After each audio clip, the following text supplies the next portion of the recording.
Por favor, si hay problemas de conexión, me avisan por favor. ¿Escuchan bien? Sí, Lick.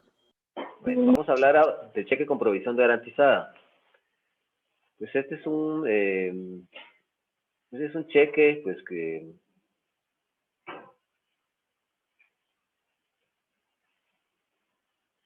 voy a comentarles que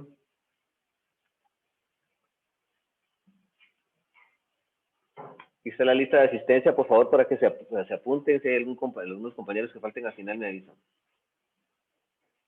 Entonces les decía que el cheque con provisión garantizada, pues todas estas modalidades de cheques que venimos viendo, pues tienen una característica, que es que exista fondos. Y estos formularios, pues es una serie de formularios que el banco entrega a la persona del cuentaviente, y su característica esencial es que tienen una provisión garantizada. Es decir, que los cheques tienen fondos, pero son formularios, una serie de formularios. No es solo un cheque, son varios formularios, es una chequera con varios formularios, y en esos fundamentalmente se va a hacer constar la fecha de la entrega del cheque, su fecha de vencimiento de la garantía y la cuantía máxima por la cual se puede girar cada cheque. Repito, la fecha de entrega del cheque y de vencimiento de la garantía y la cuantía máxima por la que puede ser extendido.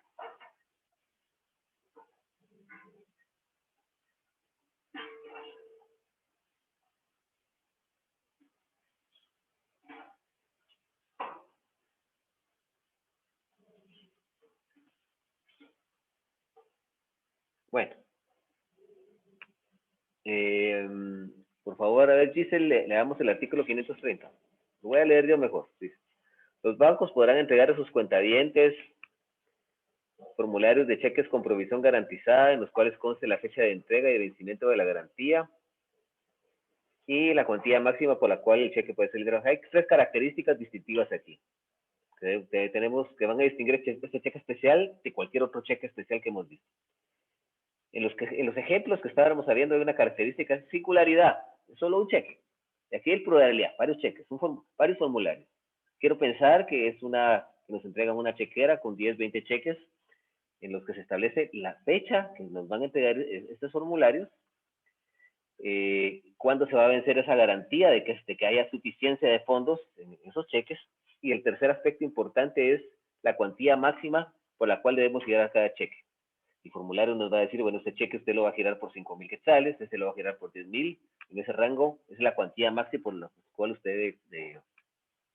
Una característica especial según el último párrafo del artículo 530. ¿Me están escuchando bien, por favor? Quisiera saber si me escuchan bien, si estamos bien. Sí, Lick. Lick, sí se escucha bien. Bueno, cualquier cosa. Lick, solo perdón, usted dijo que ya estaba la lista en el link, ¿verdad? Pero todavía no lo ha enviado.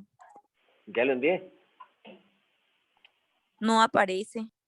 Ah, bueno, lo voy a volver a poner aquí entonces.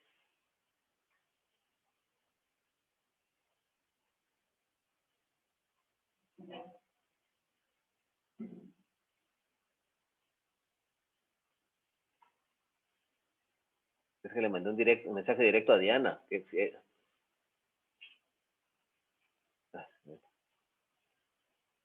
mandé un mensaje directo a Diana. Diana, no lo puede compartir, por favor. Está bien, Lick. Por favor, compártalo, Diana. Dania Hernández, ¿es verdad?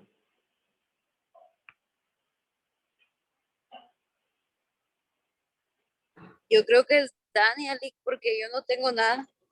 Dania ya lo compartió, Ahí ¿verdad? está, ¿Ya lo Lick. vieron? Ya, Lick. ¿Ya lo vieron? ¿Ya lo vieron? Ya lo compartí. Dania, le voy a pedir, por favor, que me lo comparta en un rato más, cuando yo le avise, usted me dice. ¿Verdad? Entonces les decía que este cheque, pues, Bueno, también Lick. tiene una característica especial. El cheque no puede ser al portador.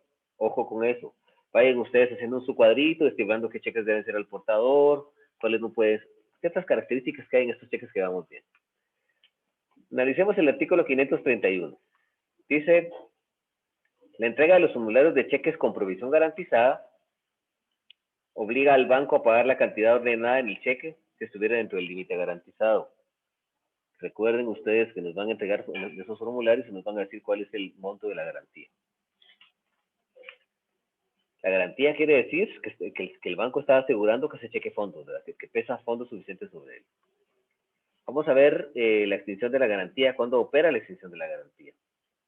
El artículo 532 establece, dice, la garantía de la provisión se extinguirá. Número 1, si los cheques se emiten después de 3 meses de la fecha de entrega de los formularios. Número 2, si en el título no se presenta el cobro durante el plazo de su presentación. ¿Cuál es el plazo de presentación? 15 días. Y si no se extienden los cheques en 3 meses, que es el término que da. Eso es básicamente las notas distintivas del cheque de provisión garantizada. No sé si ustedes tienen alguna duda.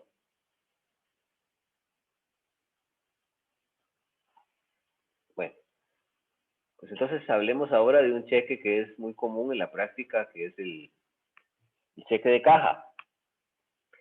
Básicamente aquí hay una confusión entre librador y librado.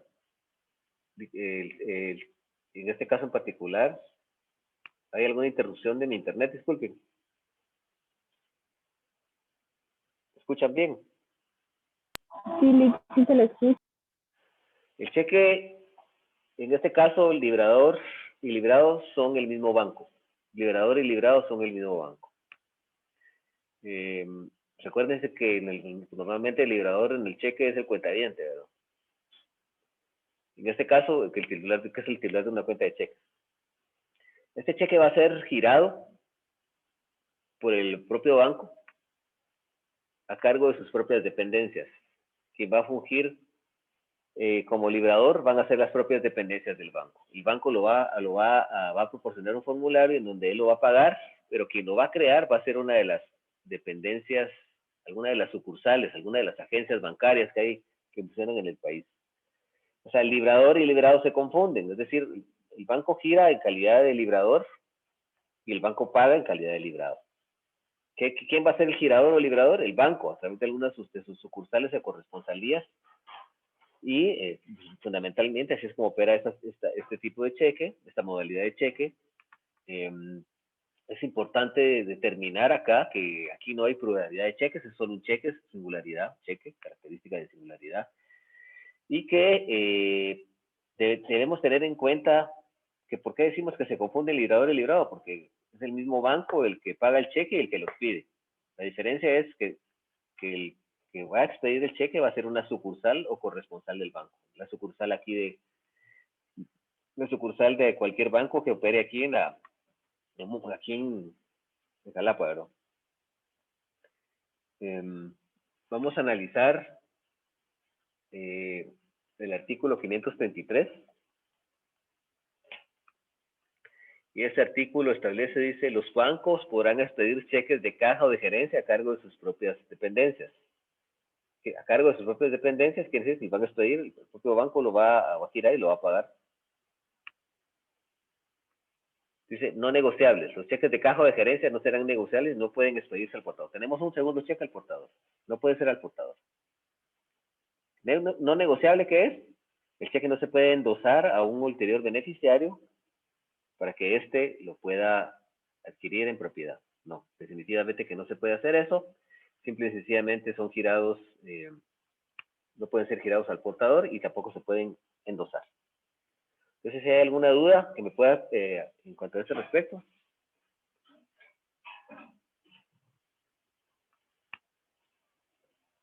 A ver, Giselle, por favor, amplíeme un poquito eso, porque usted sí está familiarizada con estos cheques. Por favor, háblenos un poquito de esto. Buenas noches, Lick. Fíjate que creo que anteriormente los cheques de caja la gente podía llegar con el dinero en efectivo y comprar el cheque de caja directamente. Eso se podía hacer antes, pero ahora únicamente, como usted dijo, un cuentaviente puede retirar fondos de su cuenta y con esos fondos de la cuenta se emite un cheque de caja. Entonces, como usted dice, puede ser únicamente a nombre de una persona, ya sea individual o jurídica, y únicamente esa persona lo puede cobrar o depositar a cuenta de esa persona. Y puede ser cobrado inmediatamente en caso de que se necesite. Tiene que llevar las firmas registradas y autorizadas de los personeros del banco que estén autorizados para eso. Y sí, más que todo eso. Gracias. A ver, licenciado Jorge, usted que está muy familiarizado con ese tipo de transacciones, por favor, ¿nos podría ampliar un poquito acerca de esto? Gracias, Lick. Pues ya casi todo lo dijo Giselle. Realmente esto ha cambiado, creo yo, un poco por la cuestión esta de la ley del Ah, lavado dinero. de dinero, sí, porque anteriormente uno pues llegaba, como dice Giselle, con el dinero en efectivo y podía comprar un cheque de caja. El banco lo único que le cobraba era una comisión por emitir el cheque, pero a partir de ciertas fechas para acá ya no se puede hacer así, sino que únicamente es con personas que tengan cuenta en el banco y que giren de su propia cuenta el dinero. Me imagino que es para el control del lavado de dinero. Exacto, sí, la verdad, muy buena observación, licenciado Jorge. Es en efecto, sí, me recuerdo que una vez hice una transacción hace años, cuando compré mi primer carro. Recuerdo yo que mi hermano iba a prestar esa vez ese dinero para comprar ese carro y él compró un cheque de caja, porque el señor quería cheque de caja y mi hermano llevaba el dinero en efectivo. Fuimos a una agencia bancaria, lo compramos y compramos el carro. Sí, en efecto, sí se podía. Hoy ya no se puede. Hoy ya no se puede. Bueno, hablemos ahora del cheque de viajero. Ese es otro derecho vigente, no positivo. Este ya no se da mucho, ¿no? Jorge no me dejará mentir, licenciado Jorge no me dejará mentir que esto ya no se da mucho, porque pues las famosas tarjetas de crédito, ¿verdad? No se da mucho el cheque. También es un cheque que es girado por el librador librado a su propio cargo. Quiere decir, el banco paga el cheque como librado, pero también el banco lo gira, ¿sí? Aquí hay una confusión entre el librador y librado. Son la misma, pero el banco funge como librador librado. Y estos van a ser pagadas en las dependencias o corresponsalías del banco que tengan en el extranjero. Estos cheques tienen una particularidad especial.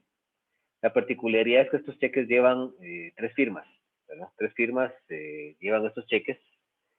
La primera, el banco librado que asigna al crearlo, ¿sí?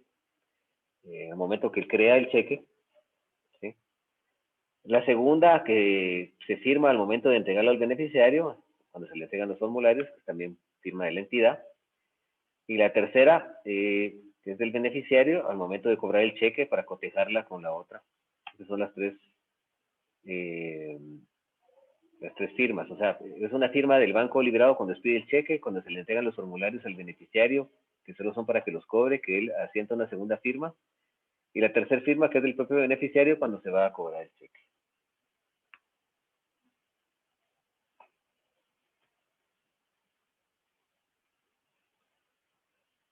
En este caso en particular, vamos a nosotros a leer el artículo 533, se dice cheques de viajero. Los cheques de viajero, dice, serán expedidos por el librador a su propio cargo y serán pagaderos por el establecimiento principal y por las sucursales o corresponsales que tengan en el país del librador o en el extranjero. Creación. Los cheques de viajero podrán ser puestos en circulación por el librador librado o por sus sucursales, agencias o corresponsalías que él autorice. Dice identificación.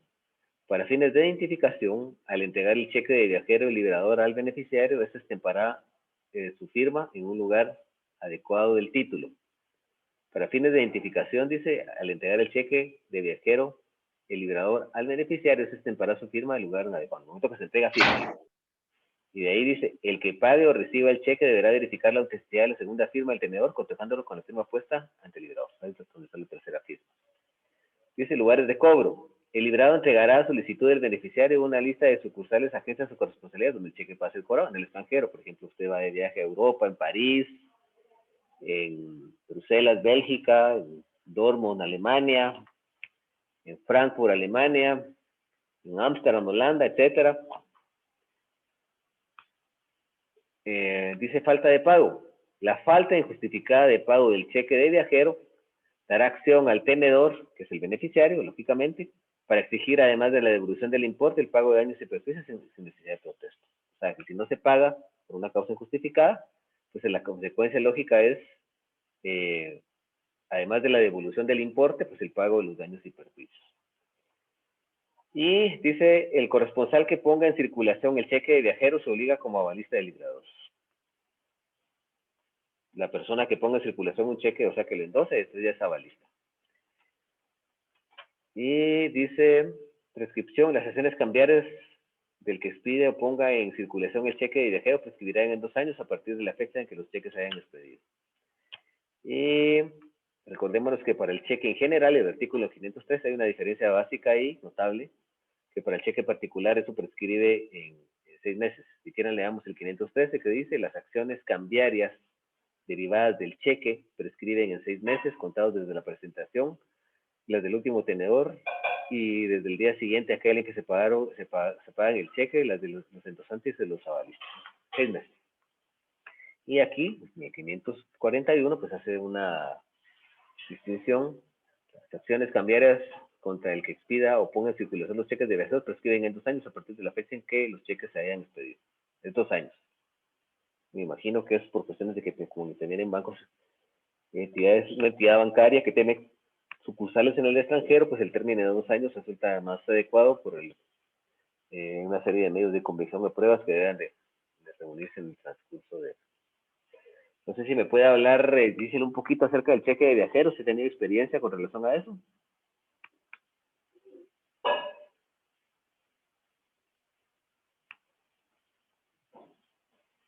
Giselle Cepeda.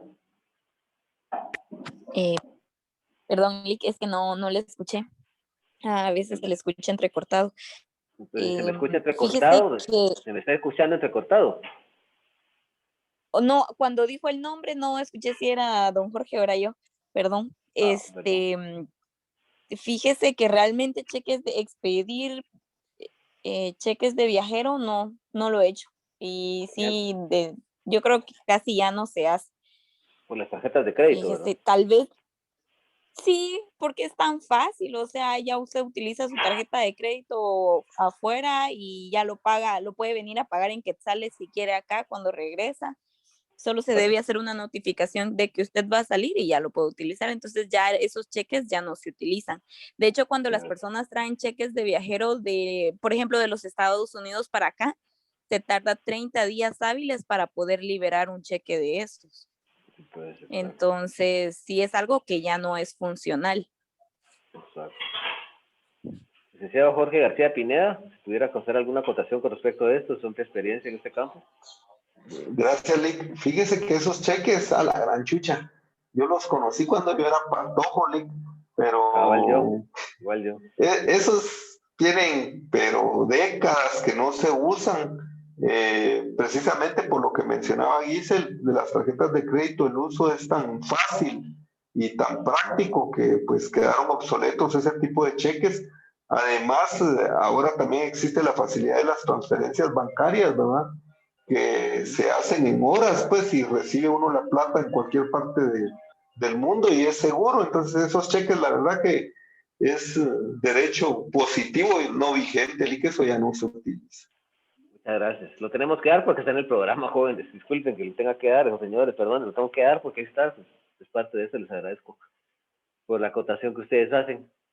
Bueno, vamos a analizar otra figura jurídica aquí. Por favor, a ver, Dania, por favor, podría volver a compartir el link de asistencia, por favor. Como que sí está teniendo problemas con su internet, ¿verdad? Porque sí hay ratos en los que se le escucha muy entrecortado. Vamos a ver si nos cambiamos de red. Creo que ya no me tira esta red aquí. Vamos a ver.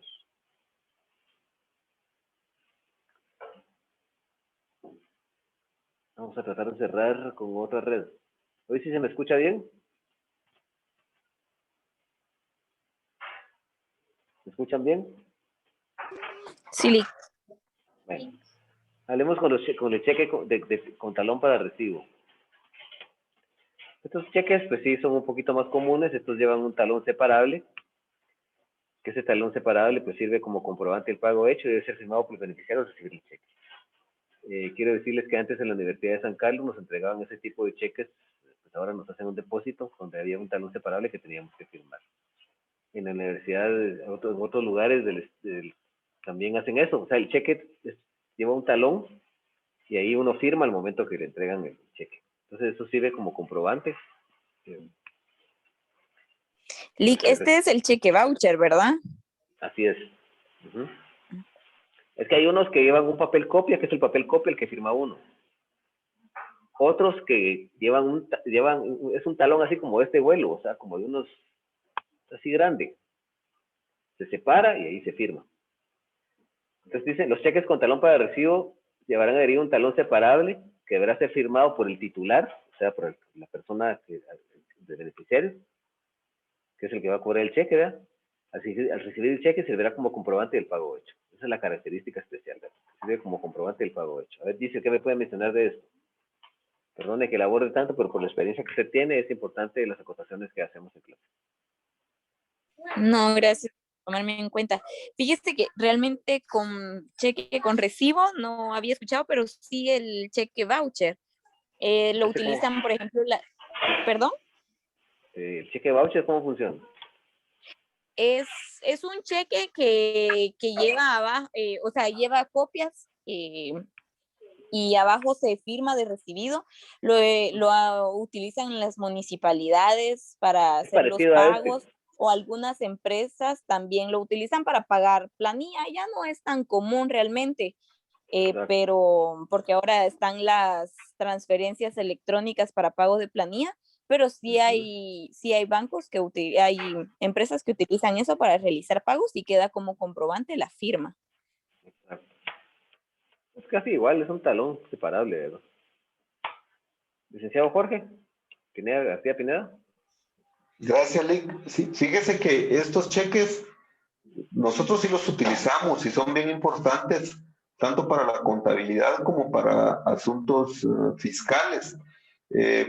Voy a poner un ejemplo, el caso de la ley del impuesto al valor agregado.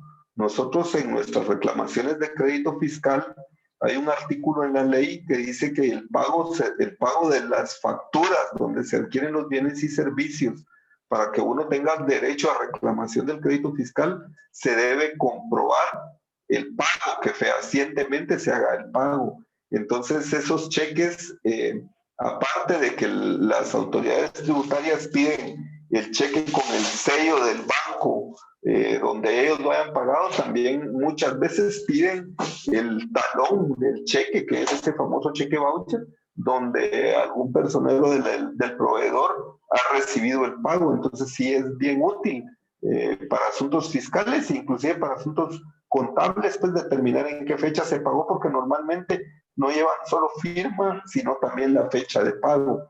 Entonces tiene una doble función para cuestiones fiscales y para cuestiones contables, pues sirve ese cheque, es importante y es de uso bien común en todas las empresas.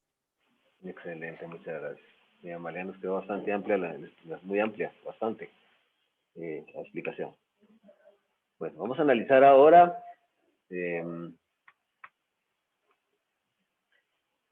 nuestra siguiente figura, que creo que es la última, que son los cheques causales.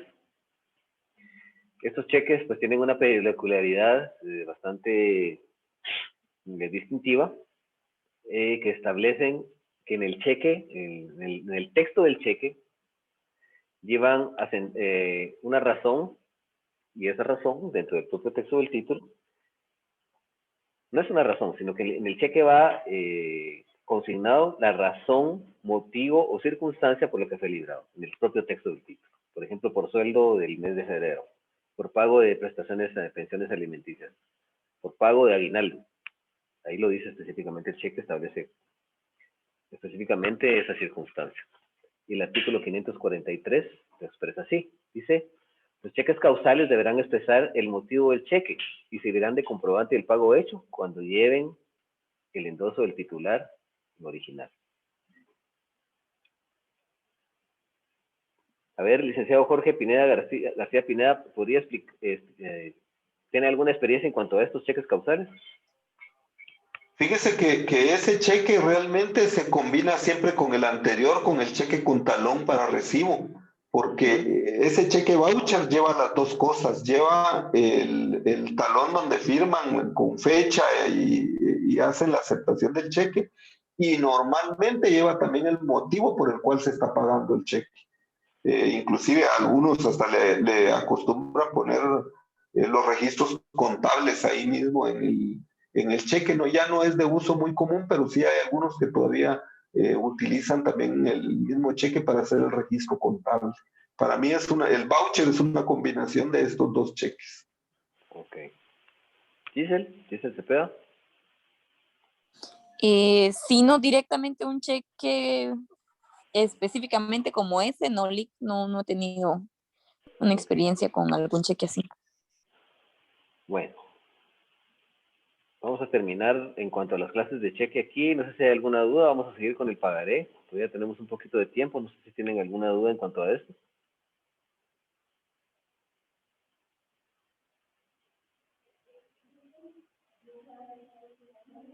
¿Alguna duda?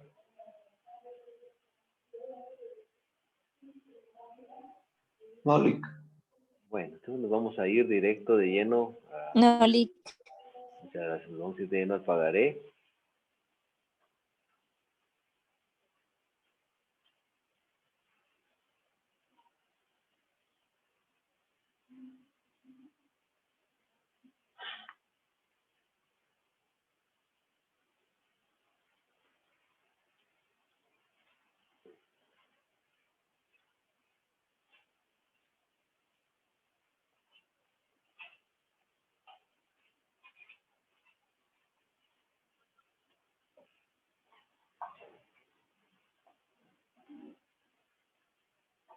Bueno, vamos a hablar del pagaré. La verdad es que es un título bastante pequeño, ¿verdad? Muy pequeño. Pagaré. Bueno, el pagaré fundamentalmente, pues, es un título de crédito, pues, que tiene una forma de circulación a la orden. En el que existe un elemento subjetivo al cual nosotros vamos a denominar librador librado. ¿Por qué? Porque ese sujeto crea la obligación cambiaria, pero también ese sujeto promete incondicionalmente pagar una suma de dinero y esto lo va a hacer en favor de una tercera persona denominada beneficiario. Aquí hay dos elementos subjetivos, el librador librado que crea el pagaré y va a pagar el pagaré, valga la redundancia, va a materializar el pago contenido en el importe de ese título, va a materializar esa obligación dineraria de pago. Y esa obligación es el derecho literal autónomo, que lo vamos a ver más adelante, el negocio jurídico unilateral de este tipo de título. Este título es la promesa incondicional de pagar una suma determinada de dinero. La promesa incondicional de pagar una suma determinada de dinero. Así que aquí fungen únicamente dos personas. Librador, aquí tendría que ser no una tercera persona, sino una segunda. Pero igual, un error que se cometió ahí en la diapositiva, en la filmina.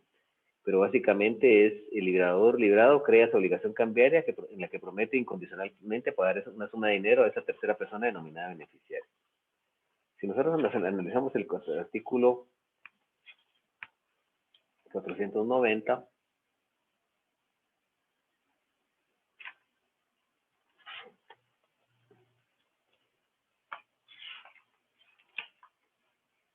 dice pagaré.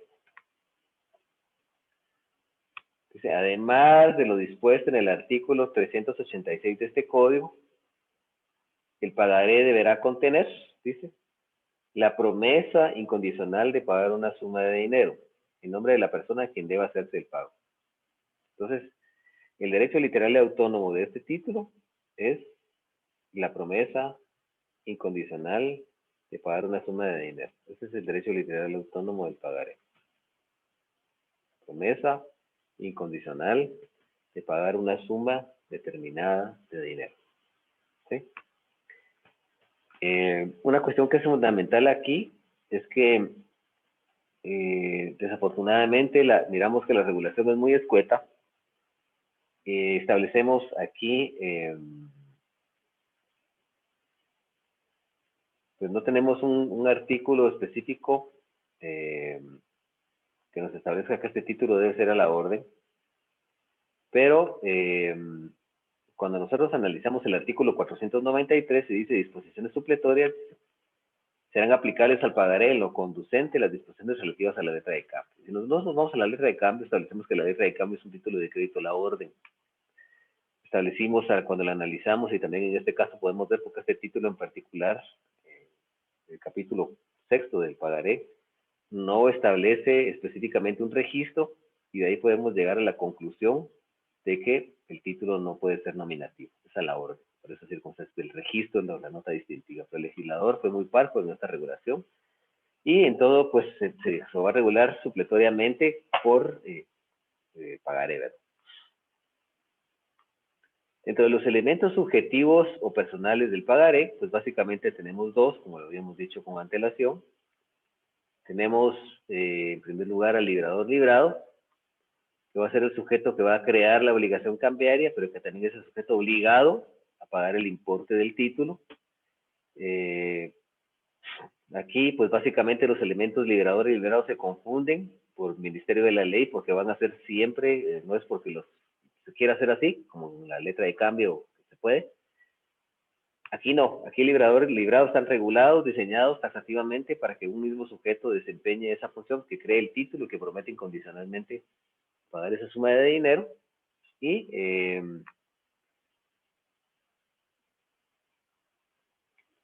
fundamentalmente lo hacen en favor de una tercera persona que se llama beneficiario, ¿verdad? Entonces, fundamentalmente, no son tres elementos subjetivos los que intervienen aquí, son dos, básicamente dos. Un sujeto que se llama librador, librado, y otro sujeto que se llama beneficiario.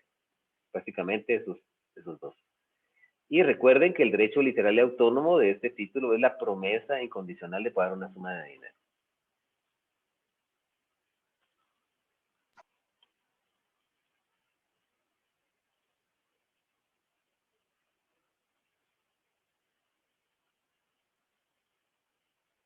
Como que estamos teniendo problemas de conexión en algunos lugares, ¿verdad? Hay algunos problemas de conexión, ¿verdad? Sí, le está fallando mucho el internet.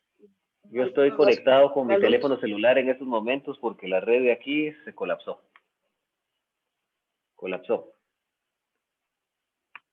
Pero bueno, vamos a continuar. No sé si... Don Jorge dice que si lo puede aceptar, Lick, por favor. Con mucho gusto. Ya lo acepté. Ya, Lick, muchas gracias. Ok. Bueno, entonces les decía, si nos perdimos un poco, vamos a recapitular ampliamente. El título de crédito tiene una forma de circulación a la orden. ¿Por qué es a la orden? Porque en la regulación de él y de la letra de cambio que lo regula supletoriamente esas disposiciones, no hay un registro. No se ve que el liberador tenga un registro donde deba llevar todo ese control y todas las transacciones que se hagan en un cheque, en un pagaré. Y el elemento subjetivo hay dos, básicamente. El librador librado, que es el que promete condicionalmente pagar esa suma de dinero. Y la misma persona que crea el título es la que paga el importe del mismo. El otro elemento subjetivo es el beneficiario, que es la persona que está legitimada para beneficiarse con el pago del título, con el importe del título, con el derecho, con esa promesa incondicional de pagar una suma de dinero, pues que él está obligado a reclamar el pago, ¿verdad? Y quiero decirles que este título sí lo he visto mucho. Yo lo he usado bastante, más que una letra de cambio. Lo he usado mucho. La verdad que he hecho bastantes pagarés desde que tuve mi despacho, desde que comencé a trabajar. Pues lo he usado bastante. Hay un amigo que pues, lo usaba mucho y él me enseñó cómo utilizarlo y pues lo hemos hecho bastante. Pues sí, no sé si el licenciado Jorge podía ampliarnos un poquito en cuanto a su experiencia, en cuanto al pagaré, si él ha tenido la oportunidad de avisorar uno en su práctica de ejercicio profesional. No, Lick, fíjese, Lick, que no, este documento casi no lo hemos utilizado. Yo la verdad que nunca he usado un pagaré. Regularmente se utiliza cuando se va a datar o a documentar alguna deuda. ¿Sí? Se utiliza mucho. Cuando los sujetos no quieren pagar un documento privado, no quieren pagar una escritura, pues se hace eso. ¿Verdad? Y ahí queda. Ok, sí. Yo la verdad que no he tenido la experiencia con el pagaré. Ok, ¿y Giselle? No, Lick, realmente no. Ok, ya todos están en la lista, ¿no? Por favor, Dania, otra vez, Dania, si lo pudiera volver a publicar la lista, si fuera tan amable, el link. Bueno, Lick. Disculpe tanta molestia. Bueno, el derecho literario autónomo se promete condicional para una suma de dinero. Derecho literario autónomo, artículo 490. Y Lick, nosotros, no sé ¿qué si más? en los pagarés aplican los pagarés que se utilizan al momento de dar un crédito. No sé si es lo mismo. Sí, lo mismo, prácticamente lo mismo. Explíquenos eso. Bueno, los pagarés es por así decir, el documento central en el que las personas se obligan con el banco. Una parte es el banco y otra parte el que recibe el crédito, ya sea como deudor o fiador, Por y medio de un firman pagaré. por medio de un pagaré, se comprometen, ahí están todas las condiciones del crédito que se les otorga. Muy bien, vamos a ver si les traslado un pagaré mañana. Se lo subo a la plataforma. A Classroom. Ya les voy a subir los cuadros de notas, ¿verdad? Ya los voy a subir también. Gracias, Bueno, Lick. vamos a analizar ahora. En el pagaré se pueden pactar intereses. Dice intereses, el pagaré podrán establecerse, perdón. Dice, el pagaré podrán establecerse intereses convencionales. ¿Qué decir? ¿Qué tienen ustedes por convencional? Como acuerdo de las partes. Y dice también podrán estipularse que el pago se haga mediante amortizaciones sucesivas. El artículo, y nos tendríamos que ir supletoriamente al 493, que cuando no se establece qué intereses es del 6%, que aplica de la letra de cambio, que una pregunta esta les venía en el examen, que es la del artículo 442, el 6% anual, ¿verdad? Y Sí, Lick. obligaciones del creador, dice el signatario del pagaré se considerará como aceptante de una letra de cambio, como librado de la letra de cambio, salvo para lo relativo a las acciones causales y enriquecimiento, en cuyo caso se equiparará al librador, o sea, al que crea la obligación cambiaria. Y el artículo 493, que era el que veníamos nosotros haciendo colación a él, dice serán aplicables al pagaré lo conducente a las disposiciones relativas a la letra de cambio, básicamente. No sé si tienen alguna duda en cuanto a esto. Por favor, aprovechemos ahorita que tenemos unos minutitos aquí.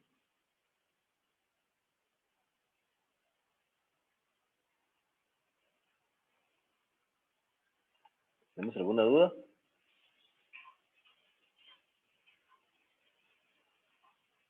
Bueno, no tenemos ninguna duda. A ver, Beckley, ¿me escucha? Sí, Lick, sí lo escucho, pero de momento no tengo ninguna duda. Gracias.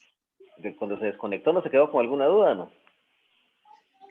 No, fíjese. Muy bien. Gracias. Bueno, la verdad, quiero desearles la mejor de las suertes, que todo les salga bien,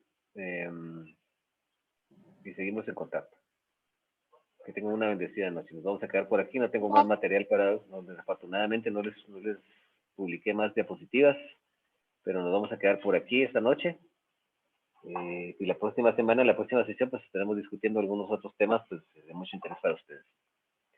Así que tengan una extraordinaria noche, que estén bendecidos y pues aprovechen que nos estamos desconectando ahora para poder descansar un poquito antes de que se venga ya el licenciado Bernaldo a las 7:30.